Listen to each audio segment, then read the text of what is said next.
नाशिक येथील जिल्हा रुग्णालय हे नेहमीच विविध कारणामुळे वादाच्या भोवऱ्यात राहिले असून त्यातच जिल्हा रुग्णालयातील कनिष्ठ लिपिक अतिश छगन भोईर यांनी हॉस्पिटल खर्च आणि वैद्यकीय बिलाची फाईल पास करून देण्यासाठी 5,000 रुपये लाच मागितली। दिनांक 7 जून 2024 रोजी 7 वाजेच्या सुमारास लाच स्वीकारताना लाचलुचपत प्रतिबंधक विभागाने रंगेहात पकडले असून त्यांच्यावर गुन्हा दाखल करण्यात आलाय।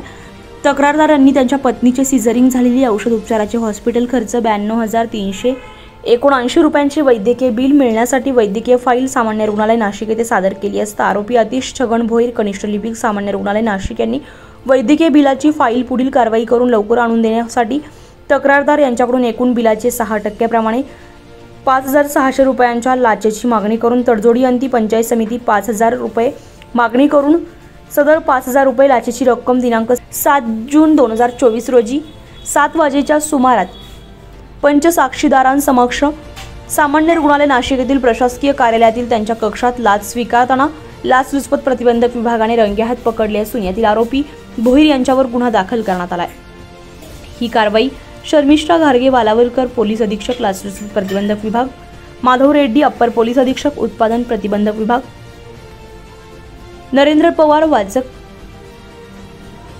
पोलीस उपअधीक्षक लाचलुचपत प्रतिबंधक विभाग यांच्या मार्गदर्शनाखाली स्वप्नील राजपूत पोलीस निरीक्षक लाचलुचपत प्रतिबंधक विभाग, पोलीस हवालदार प्रभाकर गवळी, पोलीस हवालदार संतोष गांगुर्डे, पोलीस नाईक सुरेश चव्हाण यांनी यशस्वीरित्या केली आहे।